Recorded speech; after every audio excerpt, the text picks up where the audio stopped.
state representative of District 75. He buys his suits from the Obama collection. Real Obama handshake. Just in time for the May 21st election, he's able to get bipartisan support and feed over 1,000 families. Your state representative, Eric Bell. I'd like to ask people, based on who I have coming on the show, how do they feel? What do they need to talk about? The first question I got was kind of perplexing. It's kind of weird. I'm going to go to the cards and read it. Have fun with this. All right. Squatters and rent control issues seem glued together. How do you view the two differently, if you do? They're two separate issues, but to take the question is, one, you have squatters because we have uncontrollable house prices or outrun prices. The cost of living's going through the roof. So you have, what I believe now, we have individuals that will be thriving on their own, living in their own home, paying their bills, doing law-abiding things, but they've been forced in a situation where they're in subsisting economics now.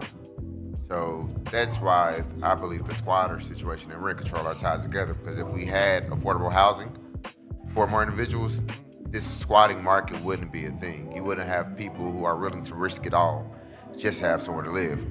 But on the other side, they're separate. One, because squatting is illegal, and in Georgia, rent control is illegal too.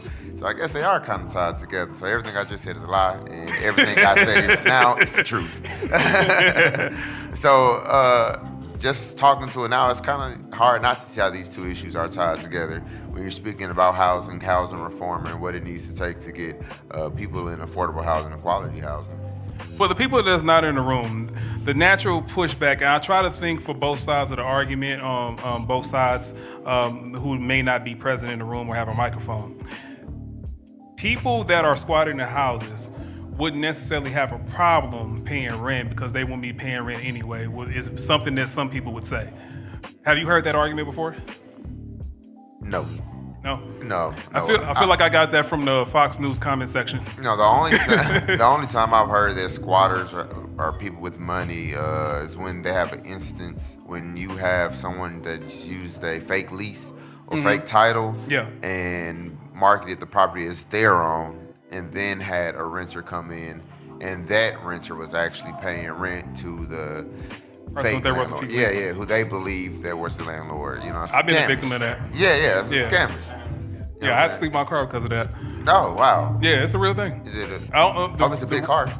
Yeah, it was. Actually, you know what's crazy? I paid off like 3 credit cards and I finished paying off my car because of it. Because I didn't have any living expenses. I put everything in storage. The way I got lucky was I made a phone call back to see something. I think something was wrong with the house, the unit. And I called back, and it was a Google number. And it was like, oh, that's a red flag. And then I caught it, and that's how I figured out it was a scam. Yeah. The situations that you run across, everybody seems like, in politics, everyone thinks their issue is the most important issue. We need the money over here. We need money over here. How does a person in your position figure out what's important and how to divvy it up? Well, the most important thing is to listen to the people. I believe that's the people going to tell you what's most important. In my position, I'm just a steward of your tax dollars. So as a steward or as a public servant of your will, it's really not up to me to say what I think is the most important thing.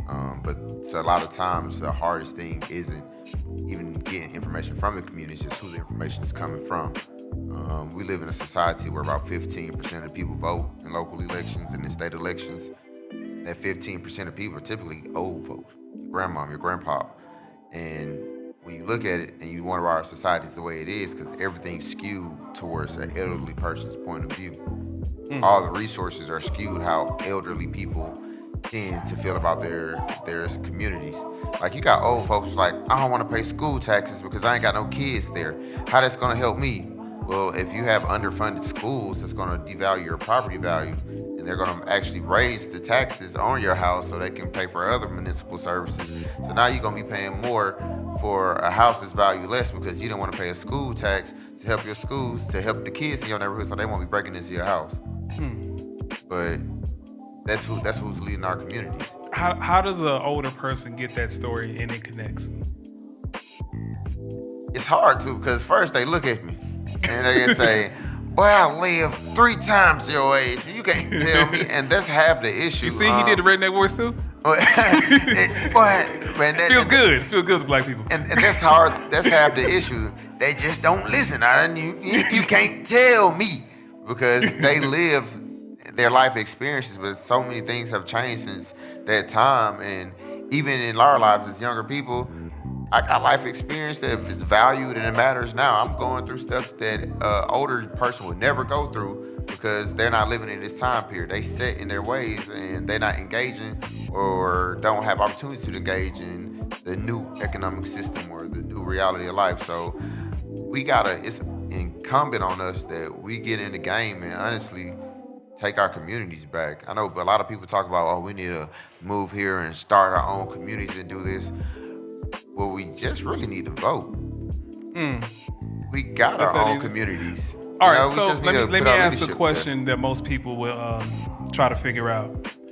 How does one do proper research and properly vet their candidates versus, I'm gonna go with the black name. There's some people, or I'm gonna go with the white name. Y'all laughing, but we all do that. I think a lot of people do that. Luckily, we got social media and the internet age, so you can Google that person. If there's a candidate, to kind of be vigilant, look on his yard signs when it's time to run. Y'all see the yard signs. Google them. To be real, just Google them. How do you find the stuff that's yards. not scrubbed from the internet? I'm sorry. How do you find the real information? I mean, that's not like on their website about. Yeah, because most people are going to put all the fluff pieces up. That's going to be the first. That's going to be page one. Yeah, and then the real stuff that we want to know that we might have issue with. That's probably you can't even find that. Yeah. How does one find that in a safe way? Well, that's when you actually engage with their candidate. Okay. On their websites, on their social medias, they got ways you can engage with them. So whether it's a phone number, email, a text message, a chat bot via, you got to engage with them. There's a lot of times community forums that you can go to, and unfortunately, on the state and local level, there's not a lot of money put into the promotion of it. It's just not as much money like is coming through the presidential election. Like, I think Biden raised $100 million in like a couple of weeks one time. And like, with his campaign, we could have like eradicated homelessness. Crazy shit. I mean, excuse my language, but literally like some life-changing shit. But they spent it on postcards and fucking paying people to call you. I'm not Sleepy Joe. Yeah, I'm saying though. But that's the type of situation we're in. And then on the local level, we don't have millions of dollars to let you know we got to have a candidate forum. And it's not going to be broadcasted on CNN. Mm-hmm. It's not going to be on ABC News. It's going to be at your local church or your local community center. So as hard as it is, it's upon us that we got to go out and do a little bit of the research. Another question from the internet. Love the internet. If we go vegan, we can cut our carbon footprint by 75%. I don't know about that. I don't know about a vegan because the process behind vegan, unless we go completely raw, but I don't see people doing that. Okay. We do need to turn away from a meat-based diet just because the amount of carbon that these cattle farms and chicken farms create. We do need to, as humans, probably need to look at leaning off the meat industry. The second part of that question, it was 71% of the global emissions come from only 100 companies. Would it be easier to change our diets to plant-based or, like you said, raw, or regulate those 100 companies? Regulate those 100 companies, straight up. And that's, again, some of the issue that we have. These companies, they got money to pay lobbyists and donate to campaigns. And that's some of the issue with politics. I can't do any good if I'm not elected, or the good I want to do if I'm not elected. So it's always that balance. Well, I hope I get those issues one day. But they don't, ain't nobody sending me money like that. We're like, what? But that's the issue. How can I, because if they don't give it to me, they're going to give it to somebody else. And they're going to win the race. So then I'm not going to be able to do the work I need to do in my community and get the funds back to my community. So it's that balance that you got to find. Or it's that, if I'm not elected, who's going to be there? Who's going to be there to stay in a position where our community is protected? If not me, then who? That could be a scary look at sometimes. Yeah. Because it's unknown. One thing that I picked up from one of your previous interviews, you said your position will have something to do with a speeding limit. whether it's 60 or 70 in a particular area. How does that work? How do you look at you look at statistics? You have people to come in and lobby for it to go up or go down. How does it work? That's typically how it works. A legislator will get an idea, whether it comes from an organization, an individual, like a citizen, and they say, hey, there's an issue, specifically speed limit, that they say we need to lower the speed limits or raise the speed limits on our state highways, or codifying law like I think you gotta pay like a $250 if you pass one of them school signs. Ooh. Yeah, $250. Watch out. Slow down the school zone. My sister just got caught on one. Lord bless her soul. But it usually starts like that with the idea. And then from the idea, it's taken, the legislature goes to leg council, where this is where I got most upset learning about the whole legislative process. So we literally got like 20 people that all they do all day, like lawyers, all they do is write the legislation. Like as a legislator, I don't need to know the law or where codified what code section. I don't have to do any of that. Like it's real easy to write law. And what upset me was we got all these people down here that ain't dropping shit. Yeah. Like, of course it's never gonna happen if you don't write the legislation and actually turn it in. Like, of course, and that's what really upset me. Like, I dropped over 30 pieces of legislation, and they were like, why? Because y'all ain't up here doing it. You know what I'm saying? Like, and you also did that in your first 40 days, right? First 40 days. Why were you so much more active than everyone else? Because you talked about guys being there in the same position for years and not having one piece of legislation, where you had 30 and I think you said co-sponsored. Another 33, yeah. Yeah. So what makes you so more active than them? Are you like using ChatGPT on the side? What you doing? Not even, because I just literally, you go ledge council and be like, yellow chairs should not be in any county that ends with the letter O. They're gonna find every code section to write that. Like, as ridiculous as that sounds. Really? Yes, that's how simple it is. And they're gonna send it back and say, is this how you like it? Is this what you had in mind? Is this what the intent of the law you meant to write? And I'm gonna say yes or no, and they're gonna go back and workshop it, and they're gonna send it back to me. I'm gonna like, let them know, yep, this is how I want it. It's so easy, and it's so disappointing. More people are just dropping legislation. Like, that's wild. Yeah. That is crazy. It's so simple. So simple. Everyone seems to get so either dismissive or we get angry when it comes to the idea of working in politics and the compromises that we have to make. Alco, you work. Can you tell us about the organization that you work with called Off the Grid Atlanta? Well, Off the Grid, that's my 501c3. We are. Yeah. So we are an art collective. It's a bunch of artists. You may have heard some of them.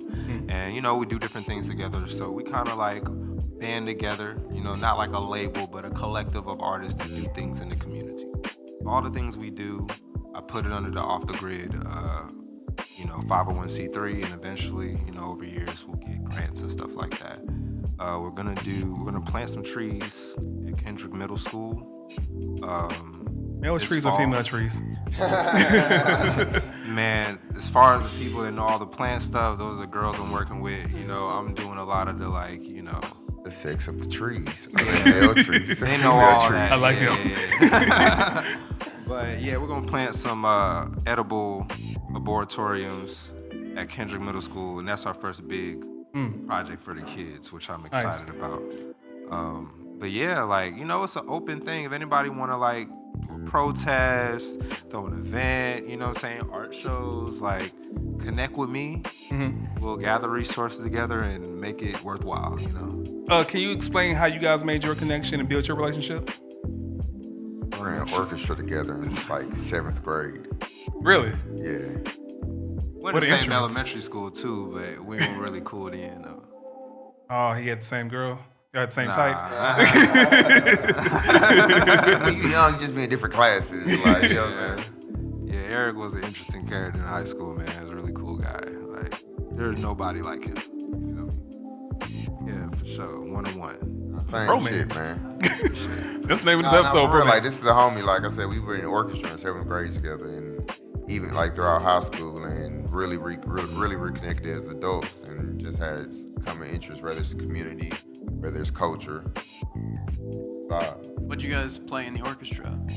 cellist. Oh, Nice. cello. Yeah, cello. Oh shit. Yeah. Cello. You guys still play? Chair 1, chair 2? I should have kept playing, man. I kind of just got like peer pressured out of it. Remember, everybody was just dropping out of their music classes. I'm going to ROTC. I want to go on field trips. The I wanna play, motivation though. for our life stories. Crazy. But yeah, I saw Push ups bro and field running. trips. Yeah.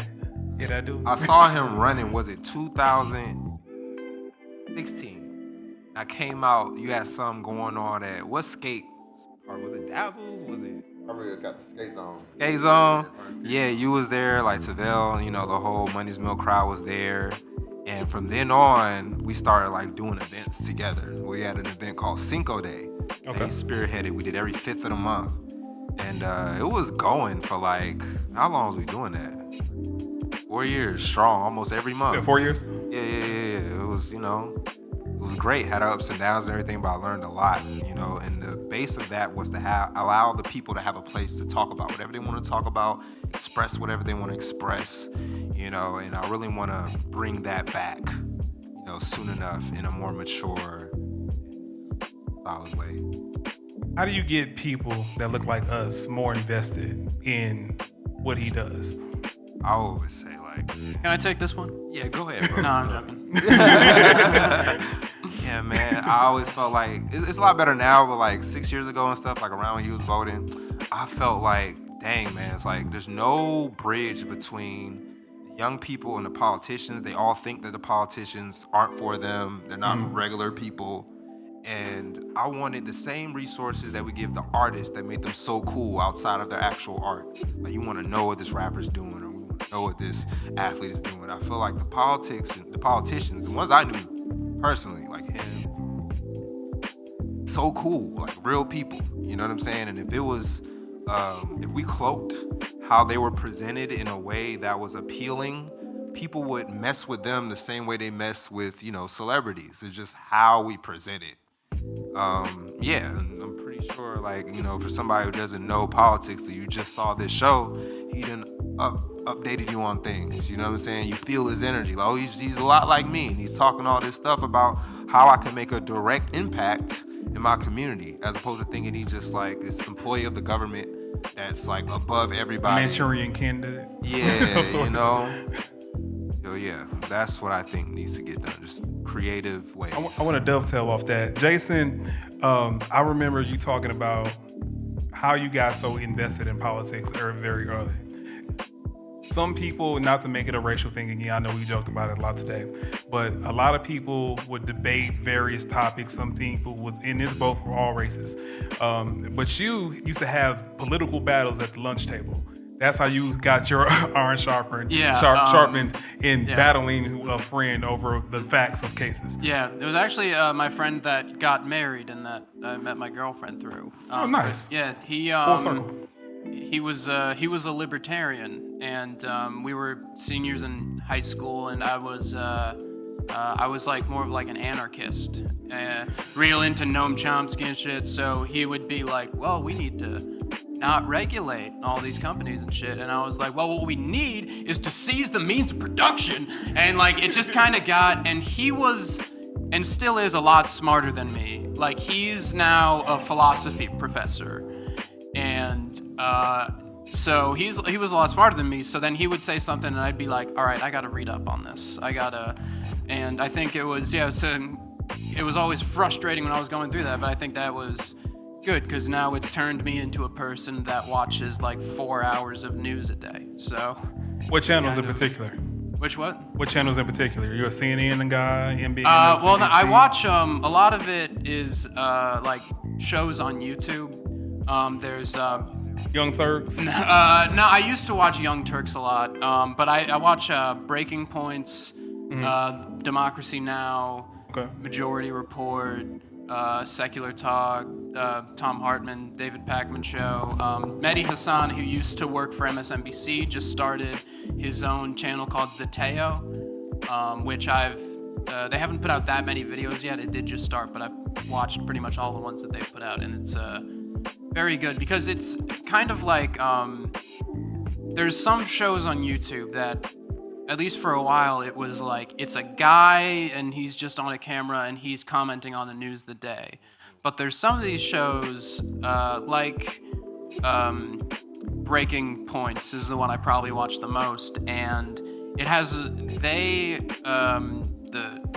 hosted by Crystal Ball and Sagar Enjeti. Sagar used to be in the White House press corps, and Crystal used to work on MSNBC. And so through all their years of experience, they have like access to like, oh, we can interview this senator on the show. We can interview,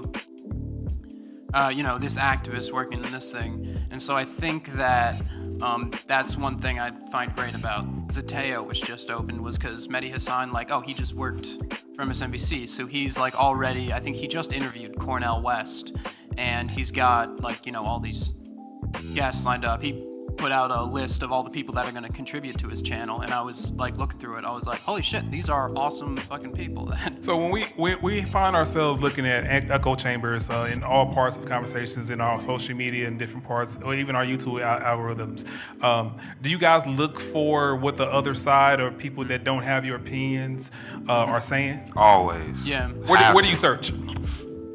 Sometimes I just go on the deep end and just look for the stuff that I don't want to look at, because I think it's human nature to just want to like back what you already are on. You know what I'm saying? Like, because it's, So do you write? I guess what I'm trying to ask: how do you search the opposite of your opinion? Do you literally just say the opposite of a stance that you have? Yeah, you can research that.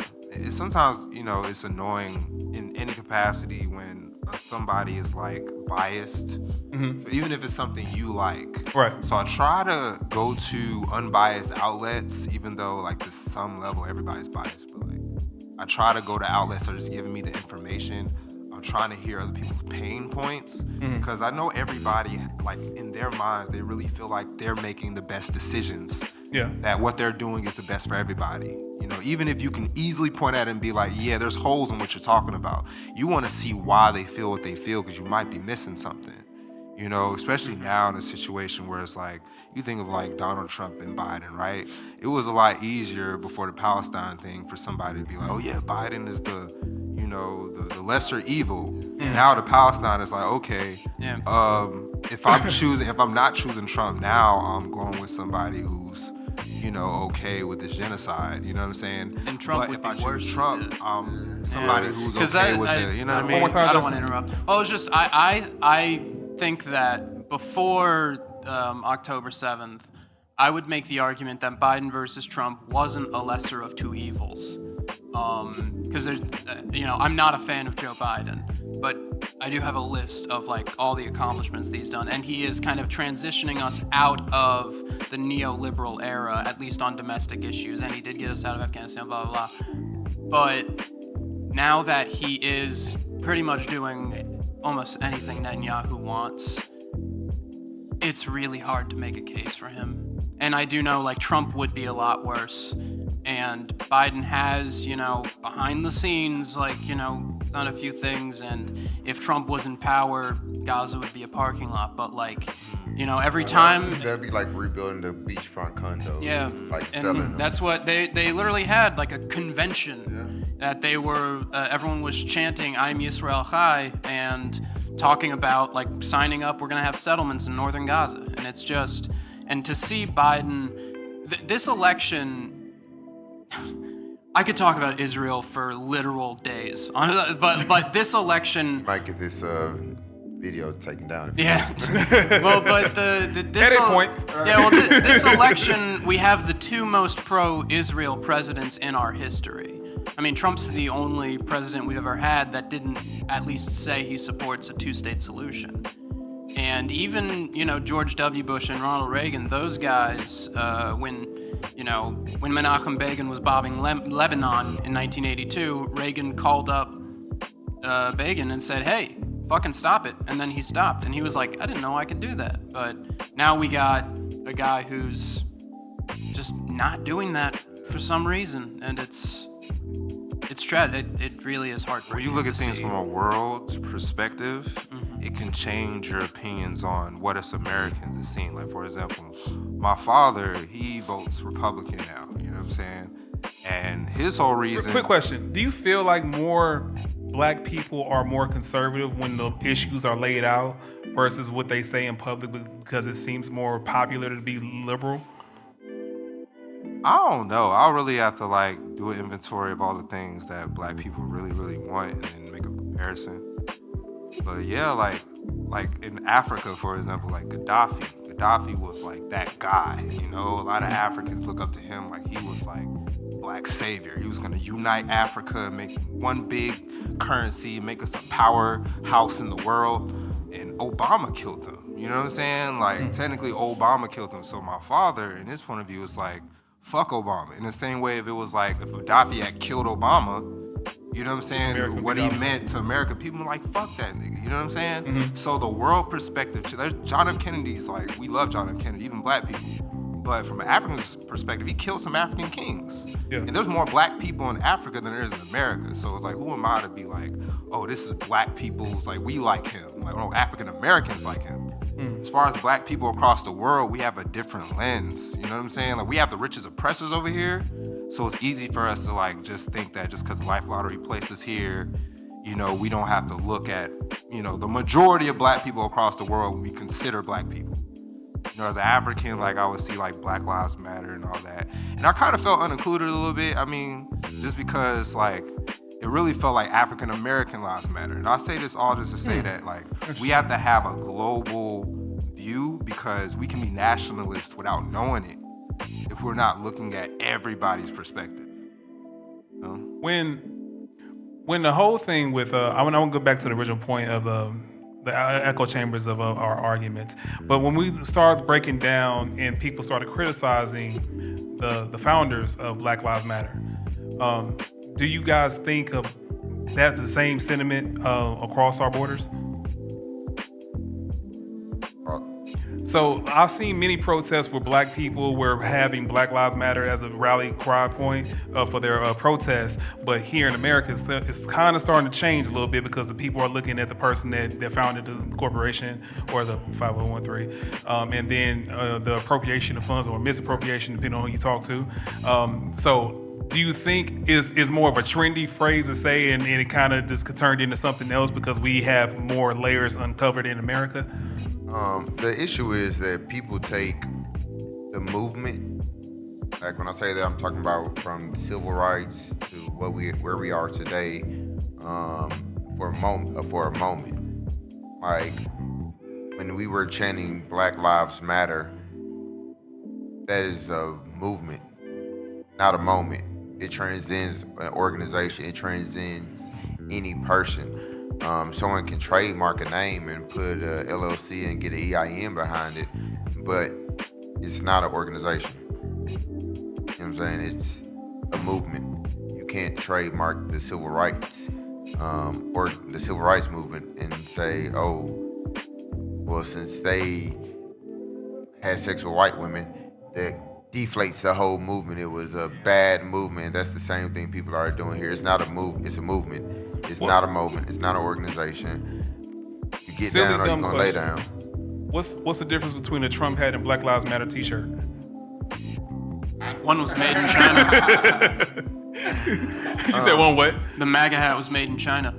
I mean, Well, I kind of feel like the similarities you about to say, wow, you both are at different ends of the spectrum, where obviously you can see they're similar, but the difference is, I believe individuals who say Black Lives Matter, or the Black Lives Matter individuals, they're actually informed and are voting or moving for their own self-interest. I believe people that wear MAGA hats, they're voting and moving for an identity and a memory that once was America, but that same identity and movement that they're pushing for also squeezes them out the picture and deflates them. I always thought it was weird because it's like, all right, what specific period are they talking about was Exactly. rating it? They're talking about like The 40s, 50s, 60s? slavery. well, I mean, literally. They're talking about slavery. Then they used to, like the Republican Party used to say, like, you know, we need to go back to the 50s, and which, you know, ignoring the fact that we had like a 92% tax on the highest income bracket under Eisenhower. But now the way that they talk, it's like, oh yeah, we want to go back to like the 1920s, before we had Regulated industries. before we had modern America, and we just had legitimately oligarchs. We had, like, and that was what Lewis Powell, the Supreme Court Justice, in like 1971, he wrote a memo to like be leaked to heads of corporations to say, hey, we need to get back to that. We need to get back to when we were literal just oligarchs and it wasn't, New Deal, Medicare, and all that kind of stuff. And so then Ronald Reagan came into power and set things in motion where now we're back to the oligarchs. We have a point where all the, a majority of the money spent in our elections comes from a very small group of people. I think I've talked about it before, that like super PACs are a majority of the money spent in elections. And I think roughly 62% of the money in all super PACs in one election comes from 132 people. And so because of like 40 years of that kind of politics, and part of it is also, unions going away, because those were huge in Democratic fundraising. And so because of that, we have a point where 99% of the public, our opinion doesn't matter on legislation, because you can just go to the rich guy and be like, hey, what should my legislation be? It doesn't matter. You've got the election to figure out who the candidates are to see who can fundraise the most. And then you have the one that we vote on. But before we get to have our voice, the donors have to make a decision for us. When going back to our conversation about the echo chambers, there seems to be an argument for money over ethics when it comes to like whatever parties, right? Namely, Republicans. We're in a Bible Belt state, and most people would say Republicans will hang their hat on is ethics and then money, but that's how it's promoted. However, when we have situations, we look at it, usually everything in America seems to be about money, right? So when we talk about money, when we look at the state of Colorado, you mentioned that they didn't go through a recession because of what they did with marijuana, and it's a big industry here. It's for the criminalization of marijuana usage and then people trying to be entrepreneurs in that field. How does one change a Republican's mind and showcase the money aspect, changing the economy here? Got to change the Republican Party. One of the main differences between what I've seen the Republican Party and the Democratic Party, the Republican Party is a well-oiled machine that has a brainchild or what's called like a hive mind, and it sends all its spores or symbiotes down, and they all get their piece of the pie. They all get the message and they run with it, and it keeps them in line. And that's not I'm not saying that Democrats need that think tank, but it keeps them all in the same position where you're not going to get anywhere from changing that individual Republican. You got to change the party. But even on the Democratic Party side, it's so skewed to the left where we had this conversation where we're all just in the middle. But on each side, you have the crazy MAGA people screaming on the right that's making all the Republicans say, I have to cater to this, or I'm not going to be in office to actually get some resources back to my community. So I have to sign a bill against for abortion bans, or I have to sign a bill criminalizing like books, because that's what my crazy saying. And if I don't do these things, I'm not going to be able to actually get resources to my community for the ones I care about. Republicans fear their base. Yeah. So when we talk about on the car ride here, I was talking about the marketing that comes with pushing bills through, or like getting Americans to vote on something. The Patriot Act, now the bill we were talking about, the TikTok ban. I've only seen it marketed as a TikTok ban, but also including that, it extends the government's hand in how they can surveil us, and they could an additional 2 years without any regulations on it. You guys know anything about that? I heard some things about it. It's just kind of weird to me that we think TikTok is surveilling us. Like how? So like taking data. Yeah, they're taking data, but then like they'd say that the problem is that TikTok is giving our money to the Chinese government, and the problem is anyone can give our data to the Chinese government. If China throws enough money at Mark Zuckerberg, he will sell all of our information to them, because Trump signed a bill into law that made that legal. That like, oh, I've got your data, I can give it to anyone, like literally anyone. So this concern about TikTok is, they're able to use the fun fear-mongering about China as a competitor. But really, I mean, a few Republicans have come out and straight up said it. Part of it is, hey, we aren't in control of the narrative anymore, specifically on Israel and Palestine.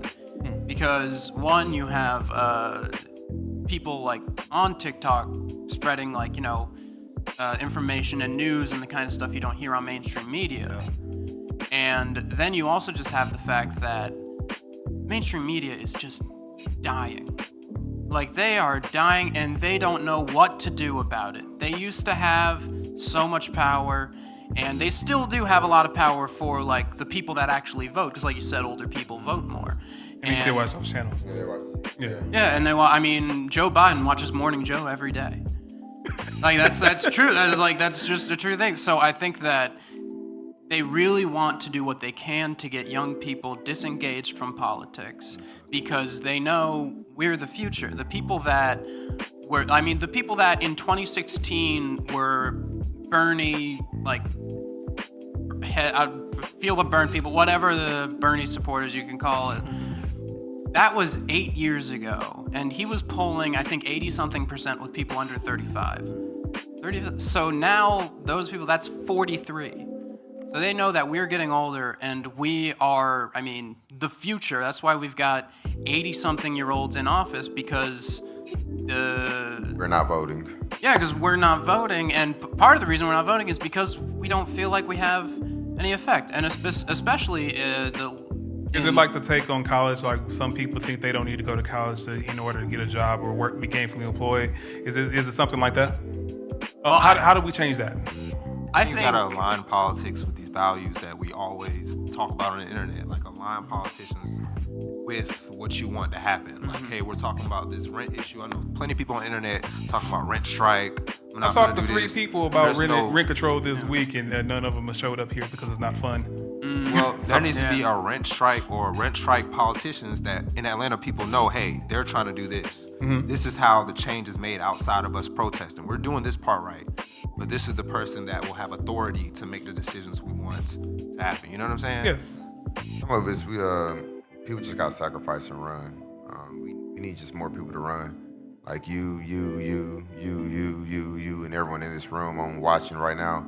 We just need you to get off the sideline and run. We got too many people. We have enough activists. We can use some more activists.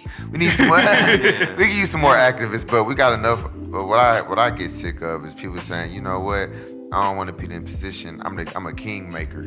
But we got too many people on the sideline that want to come in and talk and want to say I want to pull the strings. But we need more regular people to run, and some of that is getting that support system for them to run, whether it's helping them find donors or volunteering for them to come out, volunteering on their campaigns to knock on doors, because that's what's going to take the change. We got to get people that look like us, talk like us, walk like us, smoke like us, drink like us, that are like us. When you were in the Navy, you were called militant. You had to figure out what that meant. So that means you're a little different up top than the average person walking around. And correct me if I'm wrong, your family doesn't have a lineage in politics, right? No, activism though. My grandparents were activists. My granddad desegregated Grady Hospital, which led to the desegregation of all hospitals in America. My grandmother was a homeless and drug rights activist. She also did work with the teachers union, organized teachers in Philadelphia. How does one flip the switch and say regular person run for you? Like, what flipped the switch for you? I was getting out the military, and Trayvon Martin, Mike Brown, and there was a soldier that got shot at a mall because there was an active shooter and he had a gun on him. And you know how how they say, more people that got guns, they can stop the active shooter. They shot his ass. They shot his ass, and the active shooter got taken out of handcuffs or something.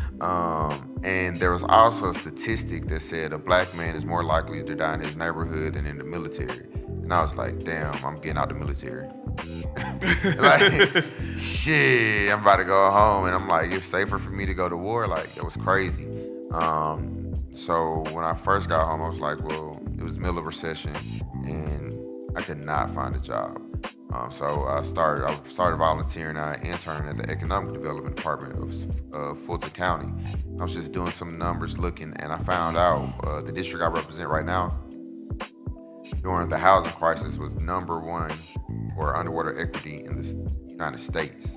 Come on, for what again? Underwater equity. Like when the housing bubble dropped, Clayton County had the zip code for the #1 people that like lost their homes. The number one for like individuals who. That's right, #1, baby. #1. Yeah. And like me being again, I was like, all right, well, shit, what y'all gonna do about it? Like the elected officials, like, how can I help? I got an econ degree, like, I at least volunteer or not. And they were like, don't worry about it, we'll call you when we need some help. And I'm like, no, that's not okay. Because if this is statistic, we got a poverty rate of like 1 in 4. We ain't got the Leisure Act mindset to say, don't call us, we'll call you. Like, you don't have the leisure to be like, to wait on help when there's people out in the community that like need that shit now. So when they hit me with that, I was like, I can do your job. I can do that. You know what? I can do that better than you. So I ran. That was 2016, and I ran for county commission in Clayton for District 3. It was a race of like 8 people. I lost, and I lost in a runoff though. So like, I remember even before like the race started, I told this one lady I was gonna run, and she was like, before that, she was like, Eric, she was a commissioner. She was like, Eric, you're a really good young guy. You're engaged and everything. I really want to mentor you. And I was like, oh, that's great, because I want to run for the other commission seat. She was like, you can leave. I was like, what you mean I can leave? She was like, I don't have anything else to say. I was like, dang, because her aide was gonna run for the seat. Yeah, so that was something. I was like, dang, lady. I beat him. But he's great. He's a great guy. But she was like, well, he's running. The lady that actually won, she was like, she's running.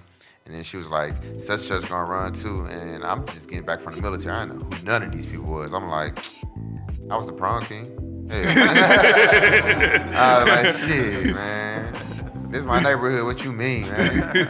This is my daddy's house.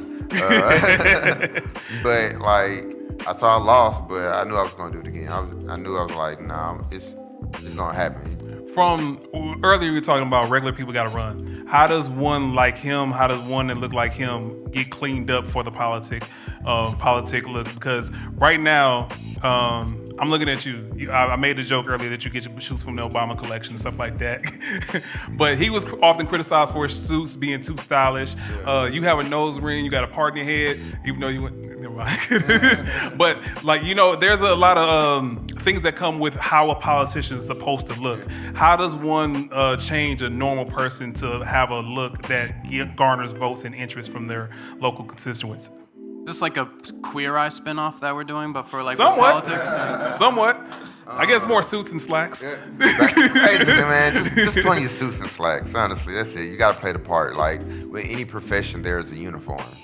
If you want to do well, there's a uniform they want you. If you're working at McDonald's, they want you to come, I used to work at McDonald's, that's why I know this. They want you to come in your slip-resistant shoes, your jeans, and not jeans, but like the khakis or slacks, whatever they got. They give you your shirt and you put your hat on. Turn it around forward, not backwards. Even when I was in the military, there was a uniform you wear. But even if you're an entertainer, like for rappers, although they're free to dress however they want to, their look. Gotta get a face tattoo. Yeah, gotta get a face tattoo, but that look is their uniform for their profession. So if you want to engage in whatever profession, you want to be successful in the profession that you're choosing, you gotta play the part.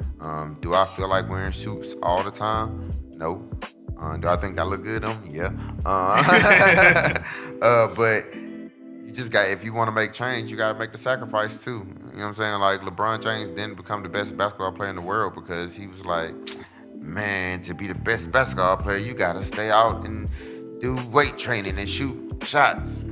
Man, I only look good in sleeves. I can't. You know what I'm saying? Can't be a basketball player. You gotta do what you gotta do. So somebody like Akko, say he doesn't want to cut his hair, he doesn't want to cut his beard. I'm gonna say, let's go to K&G, get a suit, and let's run this race.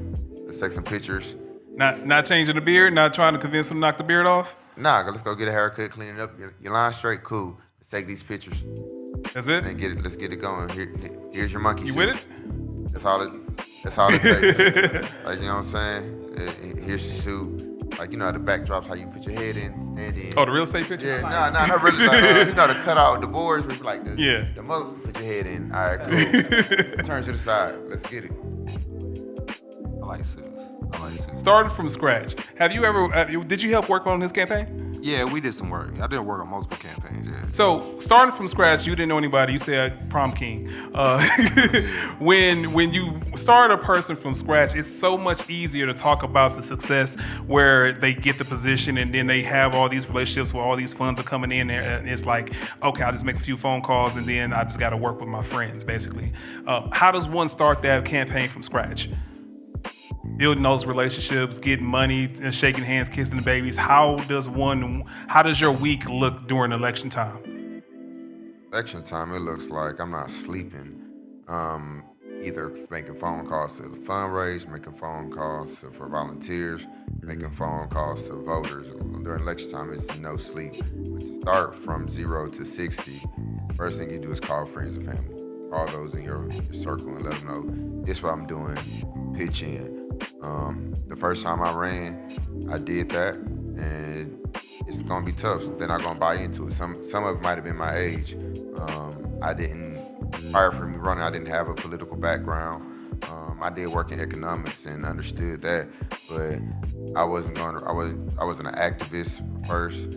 I wasn't like interning it with the clerks, interning with the commission. I just jumped in head first.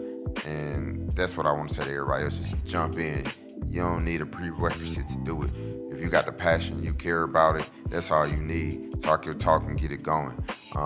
Because like I said, that first time, it was like pulling teeth to get people to help. Like, they were like, Eric, you gonna run? Ha! You know, it's dead ass. What was the most difficult conversation that you had trying to get someone to take you serious as a candidate?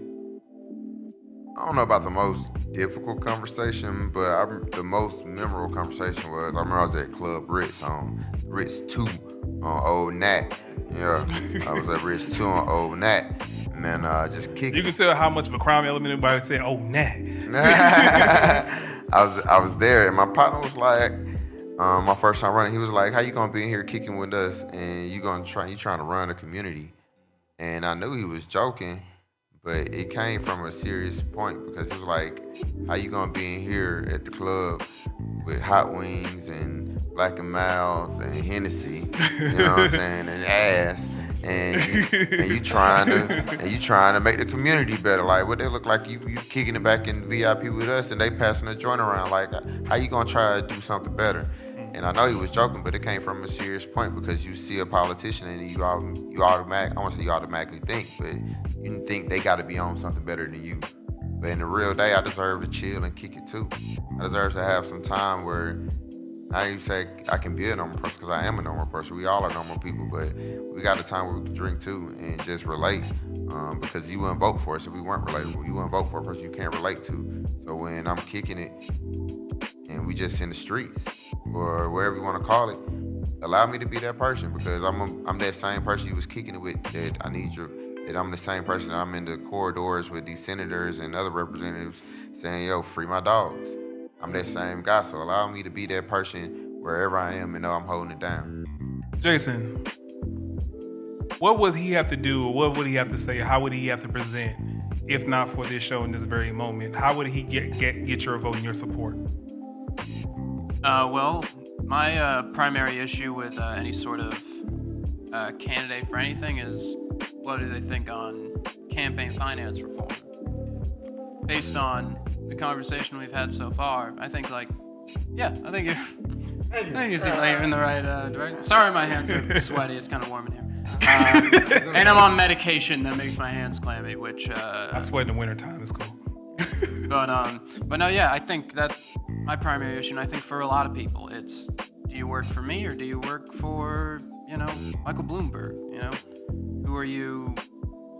Who do you actually care about? If you're going to write a piece of legislation, is it going to help out the people in your community, or is it going to help out the people putting money in your pockets? Hey, how do you vet your candidates? the canon is nearest and dearest to my heart I know in real life. Best advertisement you can get, you know what I'm saying? And, you know, jumping on this point, I think there's a lot of politicians out there that would like to be more real. Yeah. At this point, it's like they're employees of a government to a certain extent. They can't really be themselves without sacrificing dollars or sacrificing them even getting into. Me myself, I have like enough connections to where I can ask like Eric Okay. ask me about certain people, and I've done that. And so I kind of have a little insight, you know, but I wanted to run. I still wouldn't pass that away, but it has to be the right timing for me. I feel like it has to be the right area, right position, you know? But as I grow older, it becomes more, you know. When he was talking about every job has a uniform, that also extends to lifestyles, backgrounds, and things like that. Do you pay attention to what people have in their background when you look at their politics, or is it mostly do they work for me or they work for them?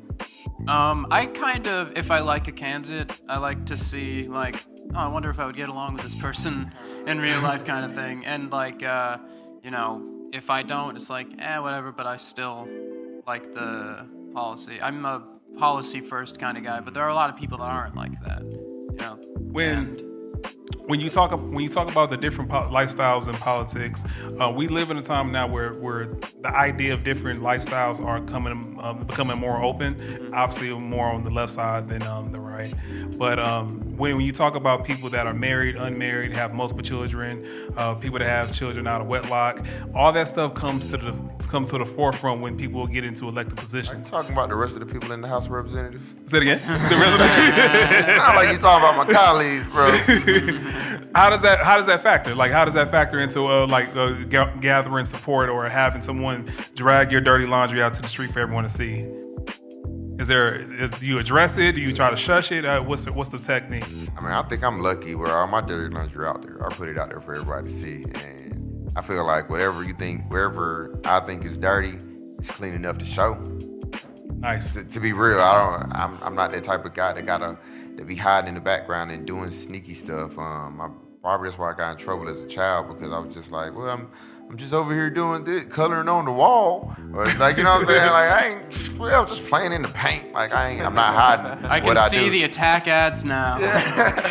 But like anything that people would throw out there and say about me or say something that's disparaging about my character, I feel like everybody would say, well, I did it too, or yep, I still do that. Before I wrap, I always like to ask anyone that's here if they want to present any questions for anybody on stage. Anyone have any questions? You got one? Anybody? You want to step up? Or you know what? Say the question, I'll repeat it. There you go.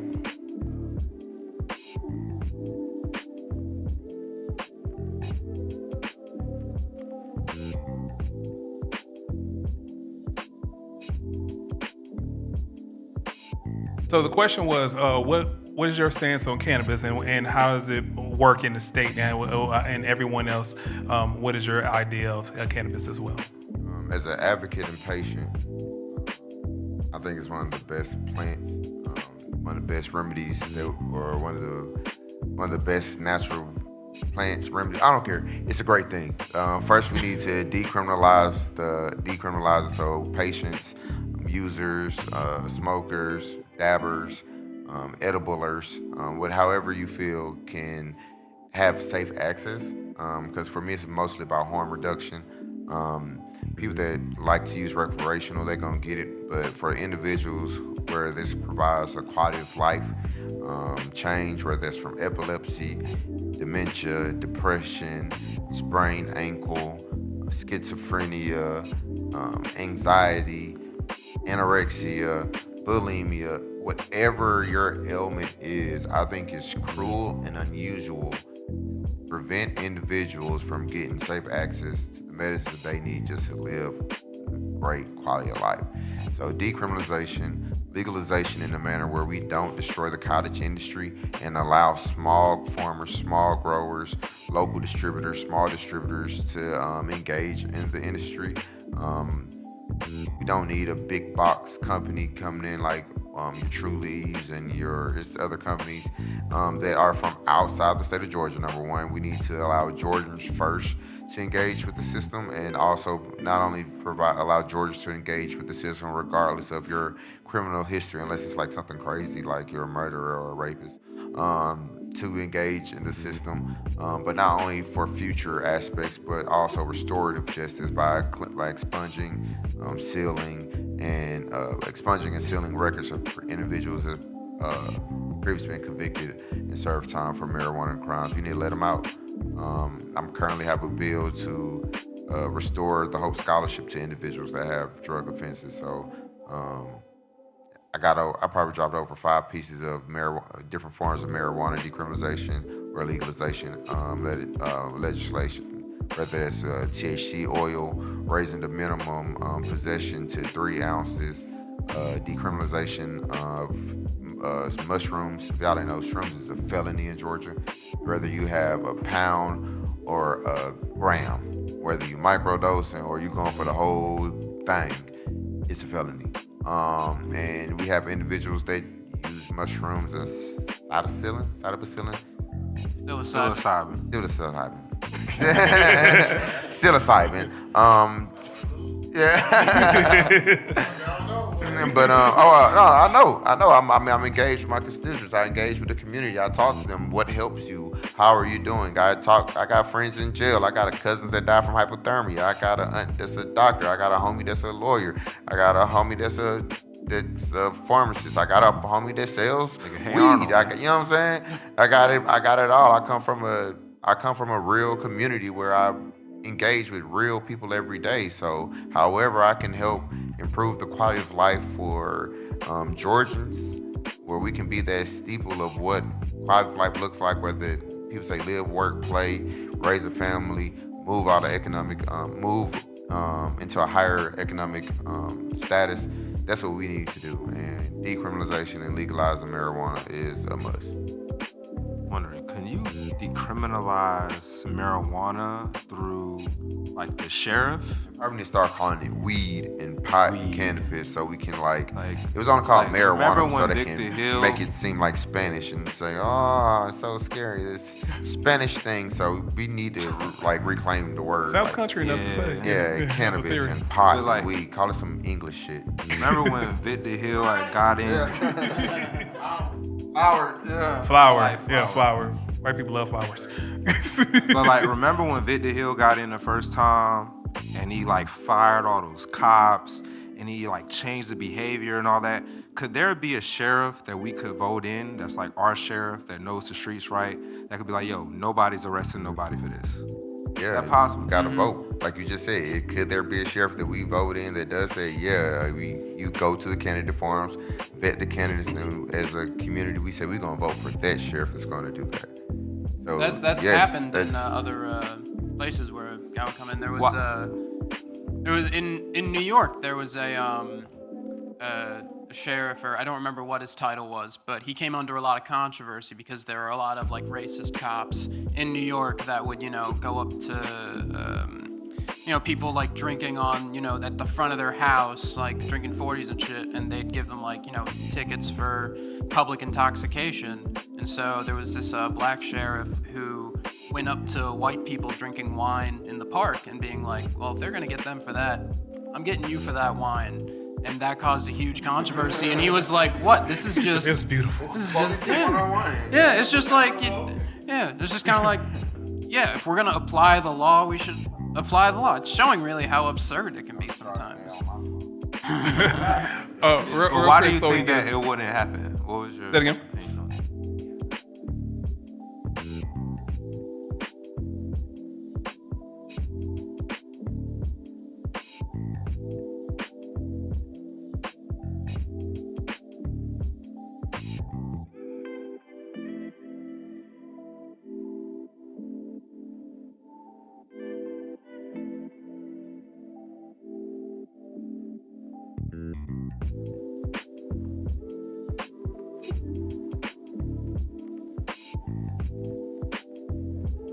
So to divert back more onto the question,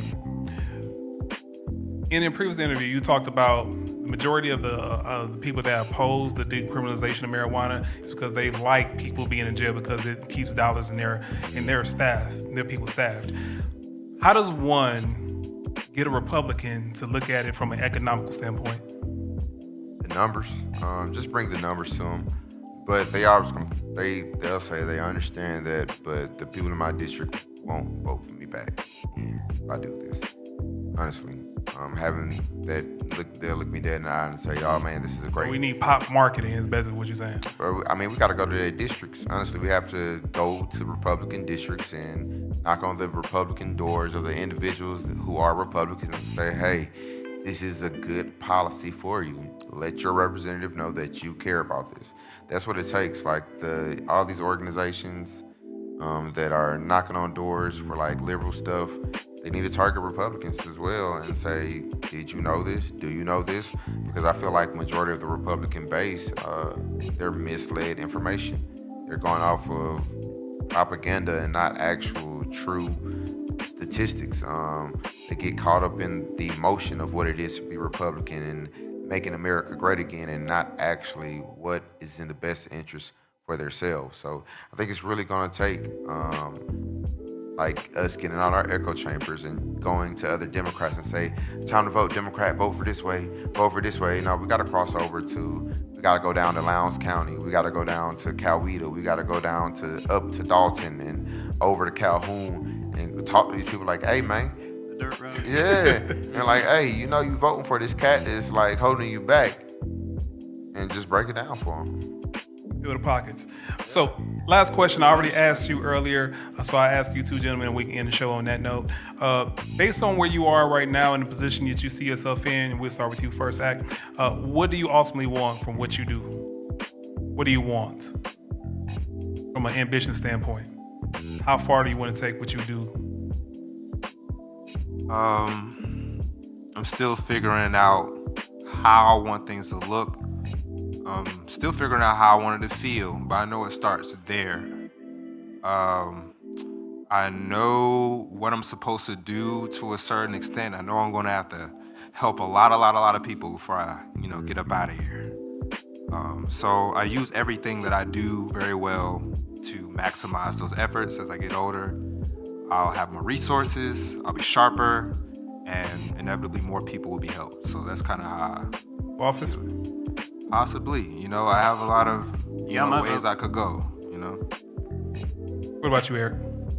Governor. I want to be the governor of Georgia. I know they say don't share like your goals and aspirations all the time, but you asked. So yeah, I want to be the governor of Georgia, or if not, whatever it looks like to be the greatest public servant I can be. Whatever it looks like, whether when I say that, I'm talking about like Gandhi, MLK, not Obama. I can't think of like newer faces. Ben Crump, Tamika Mallory. No, that's not her name. Tamika from United. It's Tamika Mallory. Yeah, I'm thinking that's the twins. It's T and Tamika. Yeah. I'm with you. But like, I want like those individuals. Somebody would say, "Go home, Roger." Yeah, but that's my goal. I just want to change the world. I know it sounds crazy, but that's it. I want to change the world, help save it. Listen, I thank you guys for being generous with your time. We didn't have the biggest turnout that we normally do because it wasn't promoted as fun. And whenever we have serious conversations, it usually doesn't yield out the biggest results. But I thank you for your time, and I'll make sure this will be seen and when you guys will be heard. You got any final thoughts that you want to say before we get out of here? Vote for Eric Bell. Elections May 21st. Early voting starts April 29th. You can come out and volunteer, donate, because we need the support. If we're gonna legalize marijuana, if we're gonna privatize our jails, if we're gonna make sure that our fruits and vegetables that are at our supermarket are not contaminated with PFAS, if we're gonna clean our water, if we're gonna not restrict artists and art to be subjected to court because they painted a painting or said a rap lyric, vote for individuals like myself, donate to individuals like myself, and let's get it done. More information at bellforus.com. Get involved in your local community. And most importantly, listen to the Recast podcast. We're on Spotify and Apple Podcasts. Follow us on Instagram at recast_podcast. Follow me on. The ads will be in post. Everything he said at bellforus.com. Thank you guys. You've been wonderful. This is the Atlanta Late Night Show. Atlanta Late Night Show. Woo. Hey, this is just a friendly reminder from the good people at the Atlanta Late Night Show. Like, share, subscribe. We can't grow if the people don't know. Do your part.